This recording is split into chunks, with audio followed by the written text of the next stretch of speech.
नमस्कार दोस्तों, फिर एक नई कहानी में आपका स्वागत है। वो बार बार घूंघट के अंदर झांक झांक कर अपनी भाभी को प्यार भरी निगाहों से देखे जा रहा था और जैसे ही बारात घर पहुंची तो वो अपनी भाभी को छोड़ने को ही तैयार नहीं था। बस एक ही जिद लगा रखी थी, ये मेरी दुल्हन है। नहीं बेटा, ये तेरी भाभी है। तू तो बहुत छोटा है अभी। ये तो तेरे भाई की दुल्हन है। नहीं नहीं, मैंने बोल दिया। बस मैं गाड़ी में इसको अपने साथ लेकर आया हूँ। भैया तो मेरे बगल में बैठे थे और इसने मेरा हाथ भी पकड़ा था और मैंने जब इनसे पूछा था कि तुम मेरी दुल्हन हो तब इन्होंने हाँ में सिर हिलाया था। पूछो इनसे। 5 साल का करण बस यही जिद लगाए था कि जो नई दुल्हन विदा होकर आई है वह उसकी है, उसके भाई की नहीं। उस समय शादियाँ 16 साल में ही करा दी जाती थी। करण और उसके बड़े भाई की उम्र में 11 साल का अंतर था। करण 5 साल का था जब उसके भाई की शादी हुई थी। देवराज, करण का बड़ा भाई, बहुत कम बोलने वाला, गंभीर और थोड़ा अंतर्मुखी स्वभाव का था, जबकि करण उसके विपरीत बहुत ही बोलने वाला, हंसमुख और चंचल था। नई बहू के घर में आ जाने से बहुत रौनक हो गई थी। करण तो बस सारे दिन अपनी नई भाभी के पीछे पीछे लगा रहता था। 1 मिनट के लिए भी वो कंगना का पीछा नहीं छोड़ता था। यहाँ तक कि सोता भी उसी के कमरे में था। उसके सोने के बाद ही देवराज उसे अम्मा के कमरे में ले जाता था और सुबह उठते ही सबसे पहले वह यही पूछता था कि मैं यहाँ कैसे आया। देवराज के पिता गांव के मुखिया है और उनके परिवार में उनका छोटा बेटा करण, उनकी एक बेटी और उनकी पत्नी है। समय धीरे धीरे पंख लगाकर उड़ रहा था। देखते ही देखते करण अब 10 साल का हो गया था। समझदारी अभी भी नहीं आई थी, पर हाँ, अब उसे ये पता चल गया था कि कंगना उसकी दुल्हन नहीं भाभी है। पर उसका अपनी भाभी से लगाव बहुत ज़्यादा हो गया था। कंगना अगर अपने मायके भी जाती तो वो साथ में ले जाता। स्कूल से आता तो सबसे पहले चौके रसोई की तरफ भागता, क्योंकि उसे पता होता था कि भाभी वहीं होंगी। और फिर सारी बातें भाभी को बताना, बीच बीच में अचार की बरनी से अचार निकालकर खाता और कंगना उसे प्यार से झिड़क देती कि अभी माँ जी ने देख लिया कि तू बिना हाथ पैर धोए चौके में घुसाया है तो फिर दोनों को डांट पड़ेगी। पर उसे अपनी भाभी की किसी बात का कोई बुरा न लगता था। इधर देवराज भी सिर्फ अपने काम पर ध्यान देता था। ज़्यादा बोलता चालता तो वो पहले ही नहीं था, पर अब तो और भी कम बोलने लगा था। सिर्फ काम की ही बात करता था। कंगना भी सबकी सेवा चाकरी में अपना जीवन बिता रही थी, क्योंकि देवराज का व्यवहार हमेशा ही पहेली बना रहा। कई बार पूछा भी कि क्या उसकी मर्जी शामिल नहीं थी इस शादी में, पर सिर्फ बहुत ही संक्षिप्त उत्तर देकर देवराज अपनी जान छुड़ा लेता था कि हमारे यहाँ शादियाँ माता पिता की मर्जी से होती हैं। कंगना को कभी ये समझ ही नहीं आता था कि इस उत्तर को वो क्या समझे। मायके में भी जाकर बैठना संभव नहीं था, क्योंकि वहाँ भी बूढ़े माँ बाप आर्थिक रूप से इतने समृद्ध नहीं थे कि उन पर बोझ बन जाऊं। अगर जाती भी तो क्या कहती, सारे सुख तो हैं यहाँ ससुराल में, सिवाय इसके कि पति के पास समय नहीं है कि वो कभी प्यार के 2 बोल भी बोल ले। समय अपनी गति से बढ़ता जा रहा था। रुकी हुई थी तो बस कंगना वहीं की वहीं। कुछ समय बाद कंगना की तबीयत अचानक खराब रहने लगी। पीली पड़ती जा रही थी वो। कुछ भी खाती पेट में ठहरता ही न था। वैद्य जी को बुलाया तो पता चला 3 माह से गर्भवती है। सुनकर तो जैसे उसकी खुशी का कोई ठिकाना ही न था। सास ससुर यहाँ तक कि देवराज का व्यवहार भी अब उसकी तरफ नम्र हो गया था। वो दिन तो जैसे कंगना के जीवन में खुशी के दिन थे। देवराज सुबह जाने से पहले हमेशा उससे पूछता कि उसका कुछ खाने का मन है और फिर शाम को उसको लाकर खिलाता भी। कंगना को तो जैसे मन मांगी मुराद मिल गई थी। इधर करण भी अब समझदार हो गया था, अपनी भाभी का पूरा ख्याल रखता था वो। और देखते ही देखते 7 महीने कैसे बीत गए पता ही नहीं चला।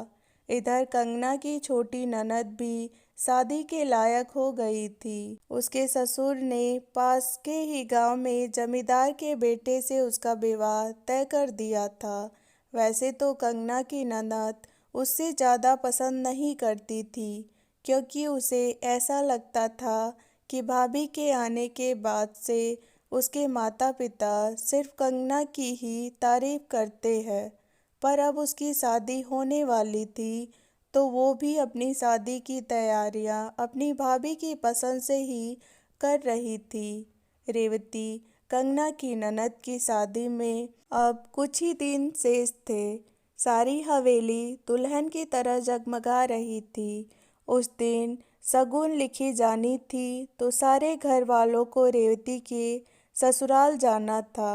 इस रस्म के लिए मुखिया जी ने कोई कमी नहीं छोड़ी थी अपना ठाठ बाट दिखाने में। गहने कपड़े मेवे और फलों से भरे हुए थाल ही थाल दिख रहे थे। एक तरफ औरतें ढोलक लेकर मंगल गीत गा रही थी तो दूसरी तरफ हलवाई की मिठाइयों की खुशबू पूरे घर में फैली हुई थी। मैंने भी बनारसी साड़ी पहन ली, बालों में मोगरे का गजरा और आँखों में काजल लगाकर जब अपने आप को शीशे में निहारा तो खुद को देखकर खुद ही शर्मा गई थी। मैं गर्भवती होने के कारण एक अलग ही निखार आ गया था मेरे सौंदर्य में। करण भी लाल कुर्ता और रेशमी पगड़ी पहनकर मुझे दिखाने आया, भाभी देखो मैं कैसा लग रहा हूँ। करण दरवाज़ा तो बजा देते आने से पहले 16 साल के हो गए हो, पर अक्ल अभी भी नहीं आई तुम्हें, कंगना ने प्यार से उसे समझाया। ओहो भाभी, अब ये सब छोड़ो और ये बताओ मैं कैसा लग रहा हूँ। करण ने बहुत ही अल्हड़पन से कहा, आज तो मेरे देवर जी सबसे सुंदर लग रहे हैं। देखना कहीं आपको भी कोई दुल्हनिया न मिल जाए वहाँ। मैंने भी करण को छेड़ते हुए कहा, भाभी मेरी दुल्हनिया तो आप हैं। करण मस्खरे अंदाज में बोलने लगा, ठहर अभी तुझे बताती हूँ। जैसे ही मैंने कहा तो करण सीधा कमरे से बाहर हंसता हुआ भाग गया। घर के सारे लोग लगन की रस्म के लिए रेवती की ससुराल के लिए रवाना हो चुके थे। अब घर में सिर्फ औरतें और लड़कियां ही बची थी। तभी अचानक मैंने देखा कि गहनों का थाल तो यहीं रखा रह गया था। असल में ज़्यादा भीड़ भाड़ होने के कारण मेरी सास ने वो थाल मेरे कमरे में रखवा दिया था और साथ ही मुझे ये याद दिलाने को भी कहा था, पर न जाने कैसे मैं भूल गई।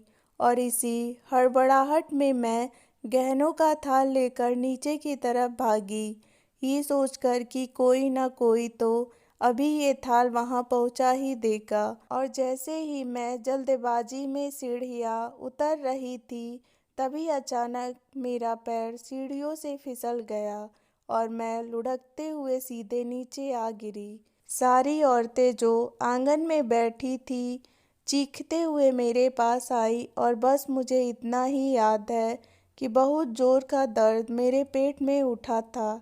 उसके बाद मैं बेहोश हो गई थी। शायद किसी को गहने का थाल याद आ गया था तो वो लेने करण और देवराज घर वापस आए थे, पर यहाँ तो कुछ और ही घट चुका था। देवराज मुझे अस्पताल लेकर पहुँचे, जहाँ डॉक्टरों ने मेरी जान तो बचा ली, पर मेरे बच्चे को नहीं बचा सके। ज़्यादा चोट लगने के कारण उन्होंने ये भी बताया कि मैं अब कभी भी माँ नहीं बन सकती। एक बार में ही सारी खुशियाँ देकर फिर झटके से मुझसे सब छीन भी लिया उस ईश्वर ने। ननद की शादी भी तो मुझे मेरे मायके भेज दिया गया देखभाल के लिए, पर मैं सारा दिन रो रो कर बस यही एक सवाल पूछती थी कि आखिर मैं ही क्यों। माँ बाप के घर भी कितने दिन रहती, तो एक दिन चिट्ठी लिखकर भेज दी कि मुझे लेने आ जाओ। चिट्ठी का कोई जवाब तो नहीं आया, पर करण मुझे लेने आया और रास्ते में उसने बताया कि उसका रिश्ता तय हो गया है, अगले महीने शादी भी है, इसलिए माँ ने आपको लेने भेजा है। 3 महीने हो चुके थे, घाव तो भरने लगे थे, पर आत्मा के घाव वो निरंतर अनंत दर्द दे रहे थे। कहते हैं न कि जब मन पर चोट लगी हो तो किसी अपने का साथ बहुत ज़रूरी लगता है। पर मेरे पति ने तो जैसे सबसे पहले मुझसे मुंह फेर लिया था। ससुराल पहुंचकर सब कुछ पहले जैसा ही लग रहा था। कुछ बदला था तो वो था मेरे प्रति लोगों का बर्ताव। घर पहुंचते ही सीधे चौके में गई और सासू माँ के पैर छूने लगी तो बहुत ही अनमने ढंग से उन्होंने मुझे कह दिया कि बस बस ठीक है, जाओ अपने कमरे में। कमरे में पहुंची तो अचानक आंखों की कोर नम हो गई। तभी मेरा बक्सा लेकर करण भी कमरे में आ गया। मुझे दुखी देखकर उसने मुझे सांत्वना दी और हाथ पकड़कर बिस्तर पर बिठाया। भाभी, जब आप नहीं थी तो भैया भी बहुत कम आते थे यहाँ। कहाँ रहते थे तुम्हारे भैया फिर? मैंने आश्चर्य से पूछा। पता नहीं भाभी, अम्मा परेशान होती रहती हैं, पूछती हैं तो कह देते हैं कि किसी दोस्त के घर रहा, पर अब जैसे उनकी आदत ही हो गई है बार बार घर से गायब रहने की। मुश्किल से हफ्ते में 2 दिन ही यहाँ रहते हैं। ये सुनकर तो जैसे मैं अंदर तक एक अनजान डर से कांप गई, पर फिर मैंने अपने दिल को समझाया कि हो सकता है वो उस घटना से दुखी होने के कारण ही घर ना आते हो। उस रात देवराज घर आए। कुछ हालचाल तो पूछा नहीं, बस यही कहा कि इतनी जल्दी क्यों आ गई, कुछ दिन और रह लेती वहाँ। जब मैंने पूछा कि आपने मेरे एक भी चिट्ठी का जवाब क्यों नहीं दिया, तो कुछ देर शांत रहने के बाद बहुत ही बेरुखी से बोले कि समय नहीं होता था। खैर, दिन बीते और करण की शादी का समय भी नज़दीक आ रहा था। देवराज और बाकी घर वालों का व्यवहार कुछ रूखा ही रहता था, सिर्फ मेरे ससुर जी और करण को छोड़कर। मेरे ससुर जी भी बहुत प्यार से मुझे समझाते थे। उनके अपनेपन की वजह से ससुराल में रहना थोड़ा आसान था मेरे लिए। करण की वरीक्षा का दिन भी आ गया था। लड़की के घर वाले हमारे यहाँ आने वाले थे। मेरी ननद भी अपनी ससुराल से यहाँ आ गई थी अपने पति के साथ। सारे रिश्तेदार आ चुके थे और हर कोई मुझसे बहुत ही अजीब तरीके से व्यवहार कर रहा था, जैसे कि जो कुछ भी मेरे साथ हुआ वो मेरी गलती थी। मेरी ननद का पति राकेश मुझसे बहुत अच्छे से पेश आता था। उसे कुछ भी चाहिए होता था तो भाभी जी कहकर मुझसे मांग लेता था, पर मेरी ननद को ये बिल्कुल पसंद नहीं आता था। आज फिर हवेली उसी तरह सजी थी, पर मेरे मन में कोई उल्लास नहीं था। हालांकि करण के लिए मैं बहुत खुश थी, पर हवेली की हर चीज़ें मुझे उस दिन की याद दिला रही थी। कपड़ों की अलमारी खोलकर बस कहीं खो सी गई थी मैं, अपना बचपन याद करने लगी थी कि कैसे हम गरीबी में भी खुश रहते थे। फिर अचानक पिताजी की बीमारी की वजह से हमारे खेत गिरवी रखने पड़े और फिर शुरू हुआ हम दोनों बहनों का संघर्ष जीवन जीने के लिए, खाने के लिए, कपड़े के लिए और सारे संघर्षों को पार करके जब यहाँ आई तो सोचा था कि अब बस मेरी सारी कठिनाइयाँ खत्म, पर कहाँ पता था कि ये तो बस शुरुआत है। खैर कुछ खास जड़ाऊ भड़कीले कपड़े पहनने का मन तो था नहीं, तो एक सादा सी रेशमी साड़ी निकाल ली। बड़े घर में ब्याहने का एक नुकसान भी है कि आप सादा भी नहीं दिख सकते, वरना लोग उसमें भी कुछ खोट निकाल लेते हैं। खैर तैयार होकर नीचे जाने लगी कि तभी मेरी ननद के पति राकेश अचानक मेरे सामने आकर खड़े हो गए। थोड़ा अचकचा कर मैं उनसे झटके से दूर हो गई।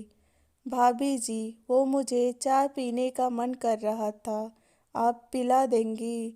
चेहरे पर एक अजीब सी बनावटी हंसी लेकर उन्होंने मुझसे कहा। थोड़ा अजीब लगा मुझे, क्योंकि रसोई में इतने लोग खाना, चाय और बाकी चीज़ बना रहे हैं, तो ये बजाय रसोई में जाने के यहाँ ऊपर क्यों आए चाय मांगने।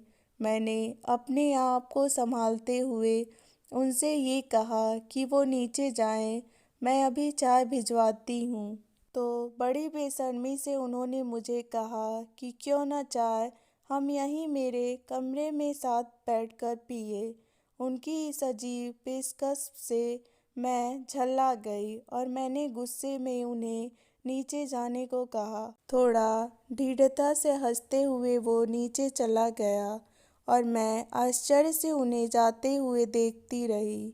क्या जिस औरत का पति उसका साथ नहीं देता, वो पूरी दुनिया के लिए एक वस्तु बन जाती है? आंखों से आंसू पोंछते हुए मैं भी नीचे जाने लगी, क्योंकि किसी को भी मेरे आंसुओं से अब कोई फर्क नहीं पड़ता था। तो क्यों दिखाऊं मैं अपने आंसू किसी को भी। रस्में चलती रहीं और मुझे लोगों के असली नकली चेहरे दिखते रहे। शादी होकर करण की पत्नी भी घर आ गई और मुंह दिखाए का बुलावा लगा। गांव भर से औरतें आ रही थी नई बहू को देखने। धनिया चाची भी आई थी, हमारे पड़ोस वाली।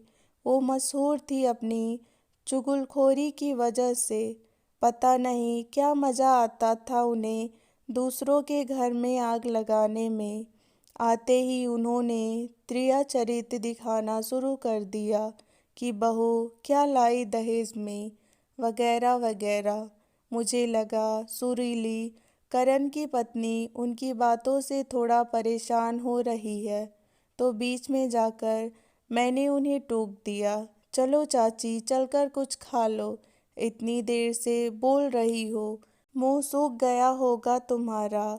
बस मेरा इतना कहना था कि सुरीली की हंसी छूट गई और धनिया चाची का गुस्सा सीधा आसमान पर। अच्छा जरा भी बात करने का तरीका न आया तुझे बड़ी बहू, और तमतमाते हुए बाहर जाने लगी। थोड़ी मान मनोहार के बाद वापस भी आ गई और खाना भी खाया, और जाते जाते पता नहीं सुरीली के कान में क्या कह गई कि हंसती हुई सुरीली का चेहरा अचानक बदल गया। मेरे पूछने पर सिर्फ उसने इतना ही कहा कि थक गई हूँ। मैंने भी यही सोचकर उसको उसके कमरे में बिठा दिया। रात में करण के कमरे में माँ जी ने कुछ गहने रखने को कहा, तो जैसे ही मैं दरवाजे पर पहुंची तो दोनों की बहस की आवाज़ सुनाई दी। दिल धक से रह गया मेरा कि ये क्या, आज तो पहली रात है इनकी और आज ही ये सब क्या हो रहा है। मायूस होकर मैं दरवाजे से ही वापस आ गई और अपने कमरे में आकर सोचने लगी कि ऐसा क्यों हुआ। सुबह माँ जी की आवाज़ से मेरी आँख खुली तो हड़बड़ाकर मैं तुरंत नीचे भागी। अरे कंगना, जा सुरीली को लेकर आ नीचे, उसकी पहली रसोई की रस्म करनी है। जल्दी से तैयार होकर मैं जब सुरीली के कमरे में पहुंची उसे लेने तो बड़े ही रूखे स्वर में उसने मुझसे कहने लगी कि आप क्यों आए मुझे लेने, किसी नौकर से कह दिया होता। फिर थोड़ा विराम लेकर बोली कि लगता है नींद नहीं आई रात भर आपको, तभी सुबह सुबह मेरे कमरे में आ गई आप। उसकी निरर्थक बातों को समझ नहीं पा रही थी मैं, और ना ही कोई उत्तर था मेरे पास, सो उल्टे पैर वापस आ गई। सोचा कि करण से बात करूंगी कि कल क्या हुआ जिसकी वजह से सुरीली इतने गुस्से में है। रसोई की रस्म के बाद जब थोड़ा फुर्सत हुई तो करण को मैंने अपने कमरे में बुलाया और उससे सुरीली की नाराज़गी की वजह पूछी, पर करण ने कुछ नहीं भाभी कहकर टाल दिया। मैंने भी सोचा कि पति पत्नी का आपस का मामला है, मैं क्यों बेवजह दखल दूँ। सुरीली कौन सी बात को लेकर करण से बहस कर रही थी, ये जानने के लिए कहानी के अगले भाग को ज़रूर सुने। वीडियो पसंद आए तो वीडियो को लाइक शेयर सब्सक्राइब करें। Thank you for watching. मिलते हैं अगली कहानी में।